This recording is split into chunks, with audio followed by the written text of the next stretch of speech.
মুক্তিযুদ্ধ নিয়ে সংসদে প্রচুর কথাবার্তা হচ্ছে, বাহাস হচ্ছে এবং যথারীতি ফেসবুকে যা হয়, বিএনপি বিরাট ভুল করছে, স্টুপিডিটি করছে, আবারও মুক্তিযুদ্ধের কথা তুলে সে আওয়ামী লীগ হয়ে উঠছে, কিংবা এই কথা বলার মাধ্যমে সমাজে সে বিভক্তি তৈরি করছে, এতে বিএনপির ভরাডুবি নিশ্চিত।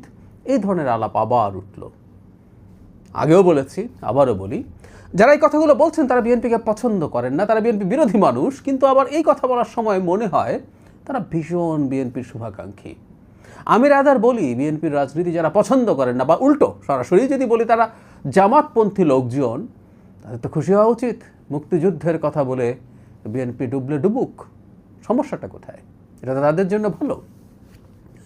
একটু প্রেক্ষাপটটা বলে নেওয়া ভালো। আমরা যারা পার্লামেন্টের দিকে খোঁজ খবর রাখছি খেয়াল করব, গতকালের আগের দিন জনাব আন্দালিব রহমান পার্থ এবং জনাব ফজলুর রহমান, এই দুজন মুক্তিযুদ্ধকে কেন্দ্র করে বিশেষ করে জামাতকে খুব স্ট্রংলি, টাফভাবে টার্গেট করে বক্তব্য দিয়েছেন।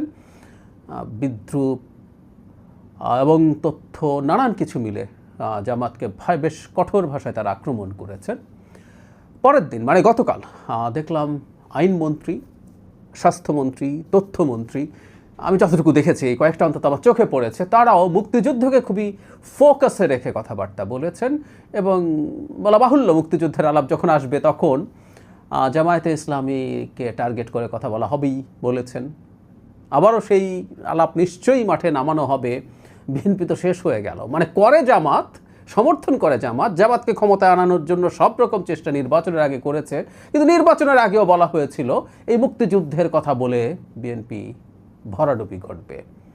আমরা নিশ্চয়ই খেয়াল করেছি মাননীয় প্রধানমন্ত্রী, তখনকার দলের প্রধান, অনেকগুলো ভাষণে এই মুক্তিযুদ্ধের আলাপ এনেছেন। এবং একটা কথা তো আমি আবার করতে চাই, সেটা হচ্ছে ওই যে আমাকে ক্ষমতায় এনে দেখেন, ওকে দেখলেন, তাকে দেখলেন, তাকে দেখলেন, আমাকে এবার এনে দেখেন। তখন মাননীয় প্রধানমন্ত্রী যে কথাটা বলেছিলেন সেটা হচ্ছে, তোমরা কি করো না করো, ৭১ এদেশের জনগণ দেখে ফেলেছে। সুতরাং মুক্তিযুদ্ধকে সামনে আনা বিএনপির একটা কৌশল হিসাবে অনেকেই নিতে পারছিলেন না। আমি তখনও বলেছি, এখনও বলছি, এই একটা জিনিসের প্রতি তাদের যে প্রতিক্রিয়া সেটাই প্রমাণ করে মুক্তিযুদ্ধকে বাংলাদেশের মাটিতে, রাজনীতিতে রাখতে হবে। রাজনীতিতে কার্ড থাকে, যে কেউ এটাকে বিভিন্নভাবে ইন্টারপ্রিট করতে পারেন, কিন্তু একটা গুরুত্বপূর্ণ কার্ড, এটা থাকবে।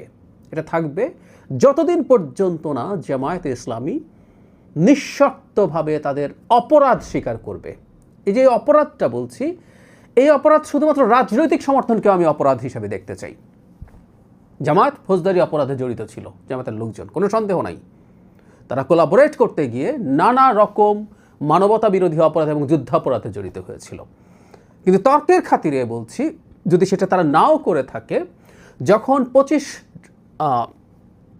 মার্চ রাতে, মানে 26 মার্চ হয়ে গেল, এই জাতির ওপরে যখন মারাত্মক ধ্বংসযজ্ঞে, হত্যাযজ্ঞে নেমে আসলো পাকিস্তান মিলিটারি, তারপরও তথাকথিত রাজনৈতিক সমর্থন দেওয়ার চাইতে বিভৎস কিছু হতে পারে না। এই তথাকথিত রাজনৈতিক সমর্থন itself is a crime, is a criminal offence. সেটা স্বীকার করে মাফ চেয়ে আসার আগ পর্যন্ত এই আলাপটা চলবে। মজার ব্যাপারে তা আওয়ামী লীগ হয়ে যাবে, ওটা হয়ে যাবে, সেটা হয়ে যাবে, বিএনপি ভরাডুবি ঘটবে। ঘটেছে কি? ঘটে নাই। বিএনপি বেশ ভালো বিজয় পেয়েছে, বেশ বড় বিজয় পেয়েছে। প্রতিদ্বন্দ্বী মানে বিদ্রোহী ক্যান্ডিডেট যদি না থাকতো, আমি এই তথ্যটা হয়তো অনেকেই জানেন যে বিদ্রোহী থাকায় ভোটের সরল যে পাটিগণিত, তাতে দেখা গেছে 28 জন বিএনপি প্রার্থী জিততে পারেননি 28টা সিটে। এর মধ্যে 7 জন হচ্ছে স্বতন্ত্র, যারা বিএনপি করেন, আর 21টা সিট জামাত পেয়ে গেছে, যেখানে বিএনপি এবং স্বতন্ত্র প্রার্থীর মধ্যে ভোটের কাটাকাটি ঘটেছে। তাহলে আরও 21টা যদি যোগ করা হয়, পরিস্থিতি কেমন হতো আমরা বলতে পারি। যাই হোক, এই বিজয় প্রমাণ করে বিএনপি তার রাজনৈতিক কৌশল হিসাবে রাজনীতির জন্য যে জিনিসগুলো মাঠে নিয়ে নেমেছিল সেগুলো এফেক্টিভ ছিল। ওই যে বললাম, জামাত করেন তারা, জামাতের শুভাকাঙ্ক্ষী শুধু নন, তার পক্ষে অ্যাক্টিভিজম করে জামাতকে ক্ষমতায় নিয়ে আসার চেষ্টায় যারা ছিলেন, তারা নাকি কান্না কাঁদছিলেন যে বিএনপি তো ক্ষতি হয়ে গেল, বিএনপি তো ডুবে গেল, কেন মুক্তিযুদ্ধের কথা, বিএনপি কেন আওয়ামী লীগ হয়ে উঠছে, বিএনপি কেন বিভাজন তৈরি করছে। বিভাজনের প্রসঙ্গে একটু আসি। সেটা হচ্ছে, আমি আগেও বলেছি, আবারও একটু বলতে চাই, প্রসঙ্গ যেহেতু উঠলই, গণতন্ত্র মানে বিভাজন তৈরি করা। আমি রিপিট করছি কথাটা, তার মানে আমি এটা সজ্ঞানে বলছি। গণতন্ত্র মানে বিভাজন তৈরি করা।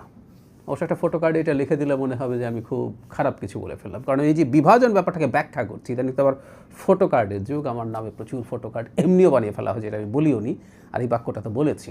যাই হোক, এই বিভাজনটার ক্ষেত্রে একটা শর্ত আছে।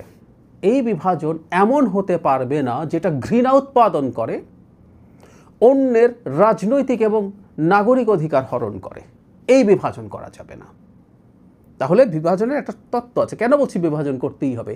এই যে পৃথিবীতে বিভিন্ন রকম রাজনৈতিক দল আছে, তার মানেটা কি? তার নিজস্ব একটা রাজনৈতিক চিন্তা আছে, সেই রাজনৈতিক চিন্তাটা সেটার ভিত্তিতে সে কিছু মানুষকে তার কাছে নিয়ে আসতে চেষ্টা করে। খুব গ্রস অর্থে বলতে গেলে এটা একটা বিভাজন, যে ও এই চিন্তা করে, ওর এই চিন্তা করে, আপনি এটা যাবেন না, আপনি আমার কাছে আসেন। সো আমি কিছু অংশের মানুষকে আমার কাছে নিয়ে আসতে চেয়েছি। সো বিভাজন শব্দটাকে এত খারাপভাবে দেখার কিছু আছে বলে আমি মনে করি না।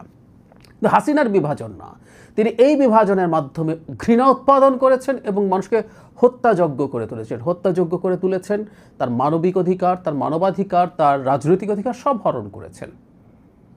রাজাকার বললে, মুক্তিযুদ্ধ বিরোধী বললে যে কোনো কিছু করে ফেলা যায়, তার রাজনীতি করতে দেওয়া যাবে না, তাকে গ্রেফতার করা যায়, তাকে অত্যাচার করা যায়, এগুলো ক্রাইম। এই কাজটা করা যাবে না। এটা রাজনীতির, আমাদের যে লিবারেল ডেমোক্রেসি তার পেরিমিটারে পড়ে না। এর বাইরে সব কিছু হতে পারে। সুতরাং যেই দলটা এই রাষ্ট্রের জন্ম চায়নি, সেই দলটার বিরুদ্ধে তার প্রতিপক্ষ, তার প্রতিদ্বন্দ্বী হিয়ালাপ করবেই। যে দলটা 24 সালে যা হয়েছে গণ অভ্যুত্থান, সেটাকে অনেক বড় করে দেখেন এবং সেখানে যারা অপরাধ করেছেন, হাসিনা এবং তার দোসররা, তাদেরকে মারাত্মক অপরাধী মনে করেন। এই 24-এর এই অপরাধীদের তুলনায় 71-এর অপরাধীরা অকল্পনীয় রকম বড় অপরাধ করেছেন, বহু গুণ বড় অপরাধ করেছেন, তাদেরকে নিয়ে আলাপ হবে। এবং ফৌজদারি অপরাধ তামাদি হয় না, 71 সালের অপরাধ থেকে যায়, নিশ্চয়ই থেকে যায়। সুতরাং এই আলাপটা চলবে। কিন্তু যে কথাটা বলছিলাম, কেন তারা এমন করেন, তারা আসলে জানেন মুক্তিযুদ্ধ যতদিন মাঠে থাকবে, জামায়াতের রাজনীতি সমস্যার মধ্যে পড়বেই। সুতরাং তারা যারা হাই হাই রব তোলেন, তারা আদতে জামাতকে বাঁচাতে চান, কারণ তারা জানেন বিএনপিকে ভয় পাইয়ে দেওয়ার চেষ্টা করে যে তোমরা মুক্তিযুদ্ধ নিয়ে কথাটা বলো না, তোমার ক্ষতি হবে। আদতে আসলে ক্ষতি জামাতের হচ্ছে, তারা ফিল করেন।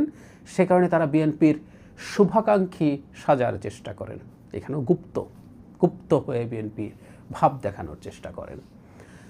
বিএনপি রাইটলি মুক্তিযুদ্ধ নিয়ে কথা বলছে, এই কথা বিএনপি বলে যাবে, আমি সংসদ দেখে ধারণা করতে পারছি, এবং এটাই সঠিক সিদ্ধান্ত। নির্বাচনের আগে এই কথাটা বারবার বলেছি। তবে এখানে একটা ফুটনোট আছে, এটাও আগে দিতাম, আবার একটু যোগ করে দেই। মুক্তিযুদ্ধ নিয়ে যে আলাপ, মুক্তিযুদ্ধের বয়ান নিয়ে যে আলাপ, মুক্তিযুদ্ধের চেতনা নিয়ে যে আলাপ, এটা অবশ্যই আওয়ামী বয়ান হবে না। মুক্তিযুদ্ধকে আওয়ামী লীগ একটা সময় পর্যন্ত তার ফ্যাসিস্ট ন্যারেটিভের পার্ট তৈরি করে ফেলেছিল, বানিয়ে ফেলেছিল, এবং সেখানে সে তার মতো করে ইতিহাস জনগণের উপরে চাপিয়ে দিয়েছিল, এক ব্যক্তিকে প্রধান বা একমাত্র করে তোলার জন্য যা ইচ্ছে তা করেছে। এমনকি এর বাইরে কথা বলাটাকেও অপরাধ হিসাবে ডিফাইন করার চেষ্টা করেছে আইনে।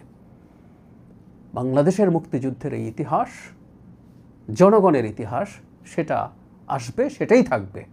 সুতরাং আমরা যখন মুক্তিযুদ্ধের কথা বলি, ইতিহাসের কথা বলি, চেতনার কথা বলি, সেটা আওয়ামী মুক্তিযুদ্ধের ইতিহাস বা চেতনার কথা বলি না, এটা জনগণের এবং সর্বজনীন ইতিহাস এবং চেতনার কথা বলি।